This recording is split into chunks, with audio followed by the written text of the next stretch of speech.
When we woke up this morning, we were under the impression that we would be pouring the footings today, but we knew there was some things we needed to double check. We needed to speak with our engineer to confirm a couple of changes we had to make to the footing, and then we also needed to confirm with the pump and the truck. What we're learning is that concrete's kind of by the minute. It's not something you plan out 2-3 weeks in advance. At least that's our experience. As it worked itself out, the plant and the pump were not on the same schedule, so we have moved the pump and pour till tomorrow. That's at noonish. Our to-do list today is pretty stinking long. We're not gonna have to do a 12-hour day, I don't think. A lot of the heavy lifting's already been done. So at this point, there's a lot of just finished work. Check, double check, recheck. So this morning, what I'm doing, Alyssa worked really hard yesterday and she got all the rebar tied up. And the way that works, according to our foundation plan, is these horizontal rebars need to be about 3 inches away from the side of the forms.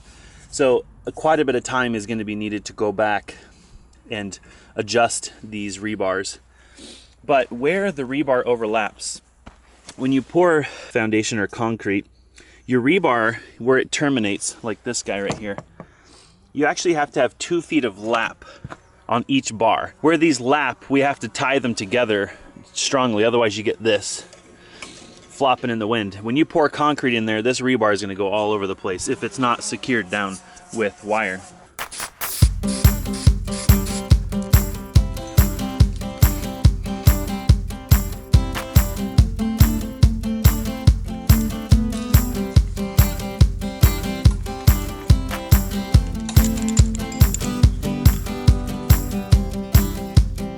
Michael, could you hold just a minute, please? You bet.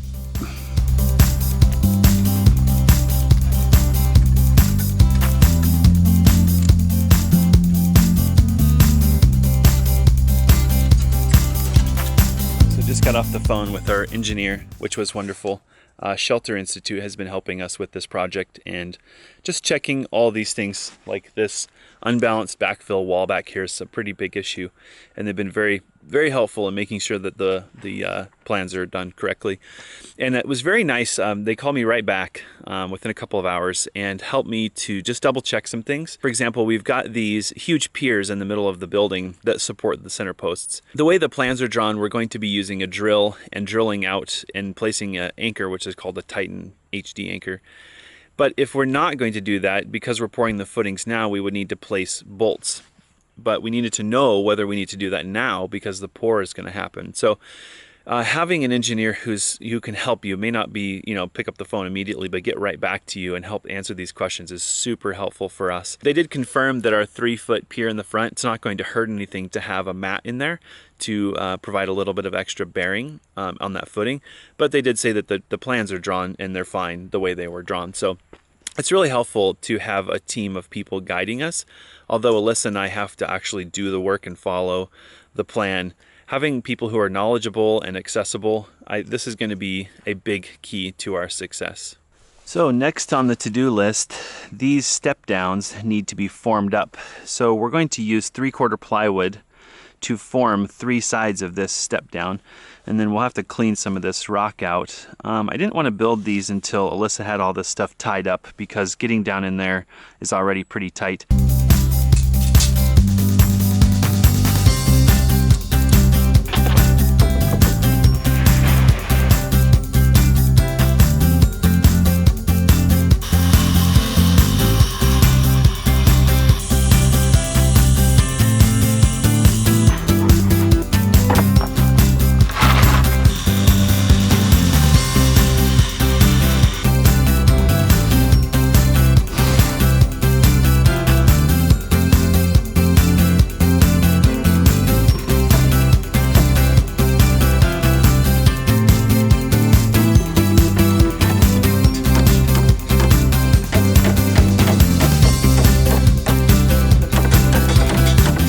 I just discovered a mistake, and it should have been a red flag when I measured for these step down forms. When Alyssa and I measure, a lot of times we start at 1 foot on the other end of the tape measure. We do that because the end of the tape measure isn't really precise. The problem with that is you have to remember on the other end that you have to add a foot.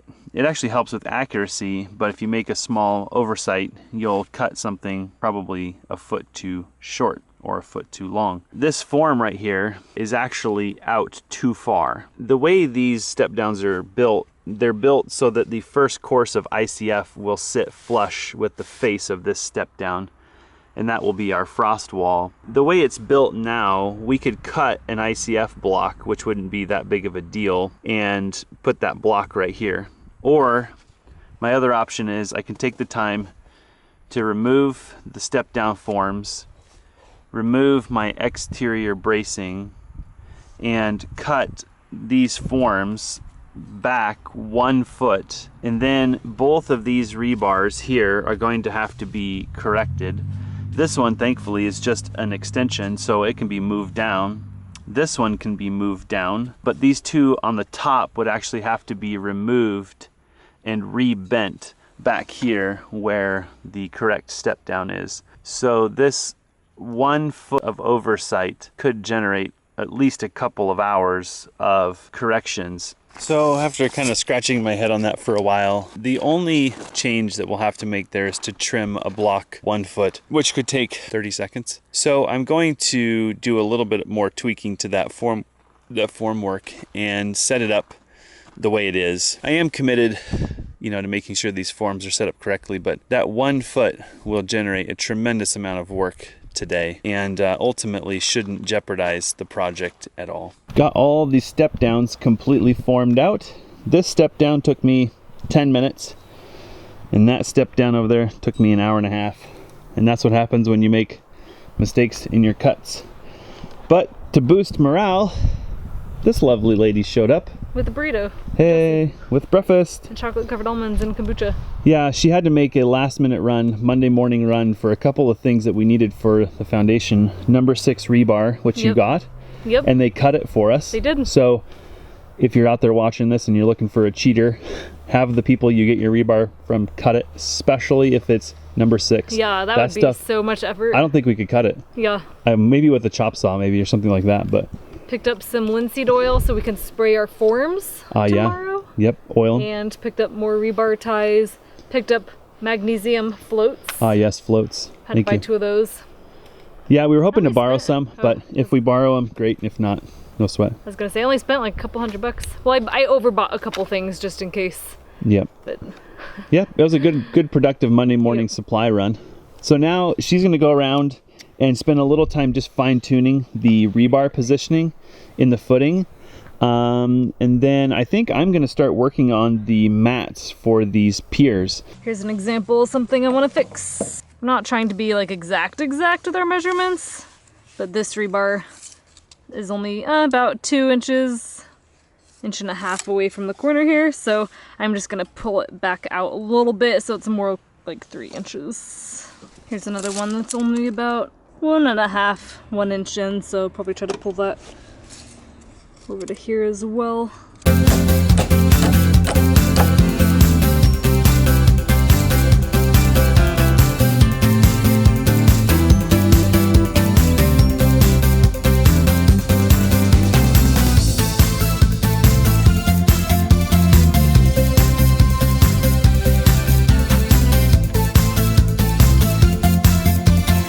Alyssa's cruising right along.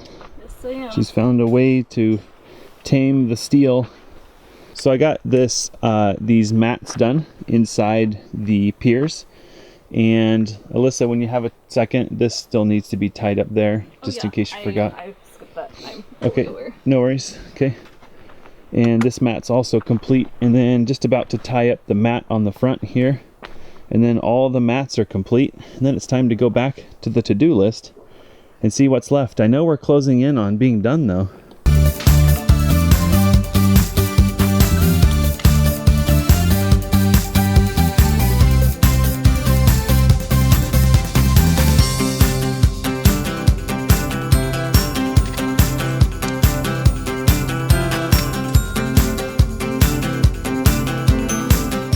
done, so Jesse's gonna walk around with me and just kind of give it a second set of eyes. So you just tie off each other and pull them in? For the most part, I just tied them to each other, and every once in a while I had to lower them. Oh, okay. Because that brought them up too high. So. Oh, looks good. Yeah, this looks good. Okay. All the way down. Nailed it, love. Looks really good. Perfect. Good job.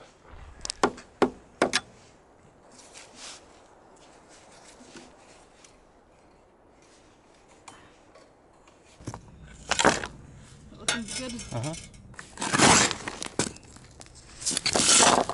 Next, we get to mark where our rebar is going to go. Yeah. And we're doing this so that the rebar placer doesn't have to think. During the pour, you don't want to have to be using a tape measure. Trust me. Why not just put some paint on the forms? We think that'll work pretty good. Our concrete guy said use a nail, but... Well, what's hard with the paint is that it could get covered up with concrete when you're... Well, not on the sides. Okay. On the tops. Yeah.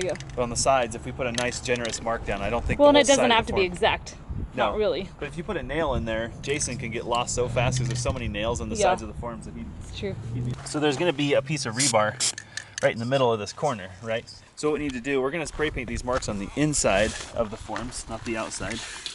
So you're going 14 from that. So for the first mark, I'm going to go 14 on that from that. Okay. Okay, so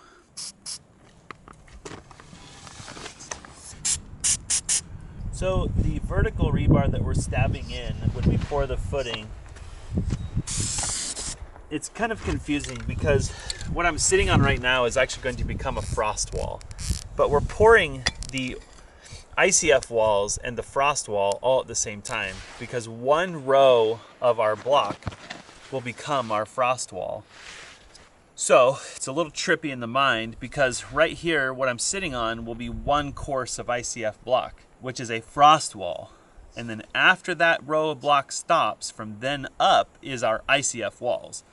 But we're pouring them all at one time, which will save us a tremendous amount of labor. So here we're gonna stab vertical rebar in, but it's not going into a concrete wall because this is open. We're gonna sip structure this in. So this rebar is going to get bent over, and then when we pour our slab, it's gonna tie the slab to the frost wall to the footing. But over on the east and west and north side, that vertical rebar is gonna stay straight. We're gonna put a PVC collar over that rebar. Then when we build our ICF walls, when we get all the way to the top, you're gonna look down through the wall and you're gonna put a vertical piece of rebar all the way to the bottom, clear down to the footing. And that piece of rebar needs to be right next to its buddy in that PVC collar. So we're working on marking the 14-inch on center locations for these rebar. In the front, it's a little overkill. Our foundation is engineered for our north wall, which is our worst case scenario wall. So 14 inches on center is a little overkill, but rebar is dirt cheap and there's no real incentive to not overbuild. In fact, this is better. This is more about not overthinking. So 14 inches on center, everything's 14 on center. You don't have to think. But if we did 20 here, 24 there, 12 here, 6 there, 14 there, the room for error is pretty high. So at 14 inches on center, just work your way around. We're done. 10 feet 4. 17.4. 2. Well, we're cruising along. Got everything marked up for vertical rebar placement. Sounds like our concrete guy is going to be able to come by this afternoon. He's actually working his butt off in this heat too. They've got a subdivision they're working on, but he's graciously offered to come by and look this over with us before we pour, which I'm really happy about because I'm sure there's something I'm missing. I just don't know what it is. And then we have a few questions for him. So Alyssa needs to take a break from the heat. She's definitely getting overheated. So she's gonna go hang out in the air conditioning, which we're really happy we have. And I'll probably work on a couple other things. We might leave a couple of these tasks for tomorrow morning because it'll be cooler and we won't have to risk all this heat exhaustion. Should freshen us up a little bit for the pour. So I'm gonna hang out, wait for our concrete friend to come by, look the job over with him, and then we'll make a plan for the evening, even if that plan is to relax. Well, we had a very productive conversation with our concrete friend. Very helpful that he stopped by and looked over the build. He said he'd hire us, so that's a good compliment. He did say it looked like we kind of overbuilt, some of this stuff, which made me feel pretty good as far as the strength. That was a huge question for us, is whether it'll actually hold concrete. We used steel stakes instead of wood. He typically prefers wood because you have more options for where to nail. What we love about it is his experience. He's able to look at certain things and tell us if that's fine. Like, I was kind of freaking out about our step downs, whether they were adequate, inadequate, designed right, built right, reinforced correctly. And he had some great ideas about, you know, making sure that we've got some drainage underneath the slab, you know, just little things like that. One of the things that the concrete guy chatted with us about was calculating the amount of concrete that we need. Our forms are not perfectly on the ground, and so when we were calculating the depth of the form to get the volume of concrete, well, that calculation is no good anymore.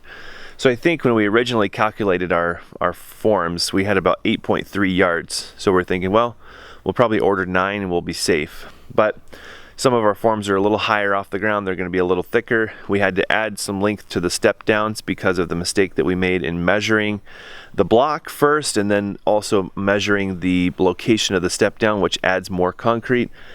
So these small mistakes not only cost you a lot of time, but they cost a lot of money, because per yard of concrete is 128 bucks.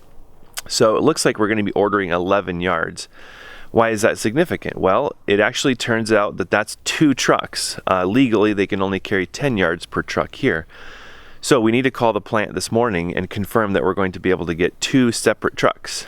That actually kind of works out better, because each truck hopefully will be carrying 5.5 yards of concrete.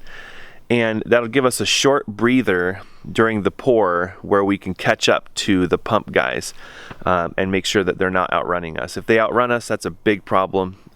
It's a big mess.